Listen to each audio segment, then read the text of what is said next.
Do you remember this guy from Return of the Jedi? What if I told you he isn't actually in the movie?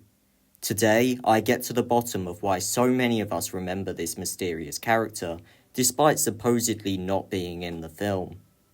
Is it the Mandela effect, or is something else at play?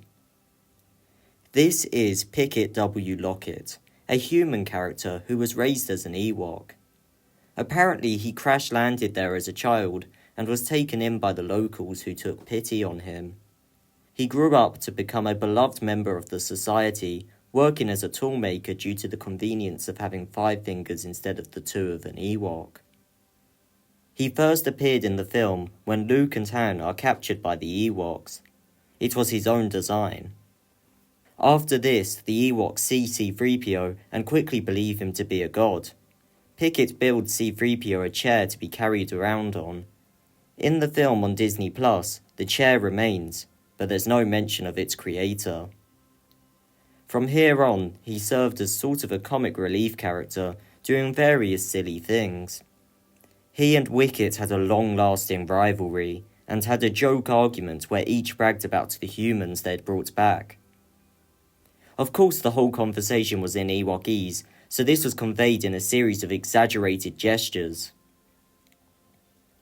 Moving on to the Battle of Endor, he was a key player in infiltrating the Imperial base.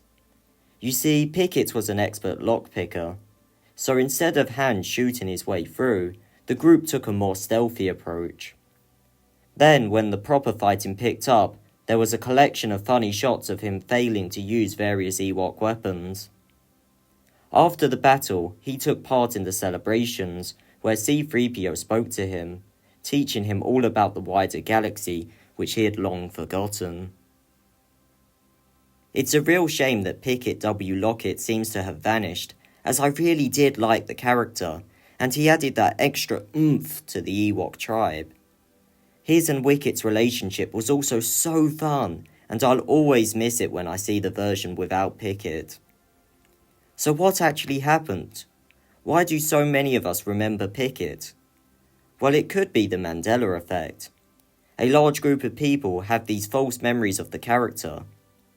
However, this just doesn't sit right with me. It's one thing to think that Looney Tunes is called Looney Tunes, but this is a whole other beast. No, I think this is another case of George Lucas meddling with the films after release and creating new cuts. Who knows what was going through his mind at the time, but it appears that after the theatrical release, he removed Picket, leaving the character as mostly a memory. Okay, that solves a lot, but why do younger people remember the character too? Well, I'm willing to bet that there's actually tons of us Picket W Locket fans out there, even within Lucasfilm themselves, and they've been sneaking the old cuts into DVDs in the hopes of extending the character's legacy. I mean, it makes sense.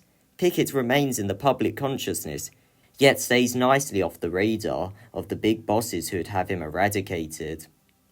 Problem solved. Oh yeah, I almost forgot. What about his good friend Rilfools? The one that was turned into a monkey using Ewok magic, taking on the nickname Ape Rilfools. Yep, this is one big April Fool's joke. I hope you enjoyed this goofy retelling of Return of the Jedi. By the way, the images I used for Picket W Locket actually come from the movie Willow, also made by Lucasfilm. They were of the character Rule, who was played by Kevin Pollak.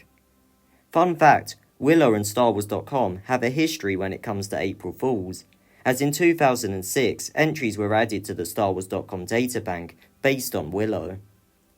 Anyway, that's all for now, and we hope to see you later at Vault Holocron.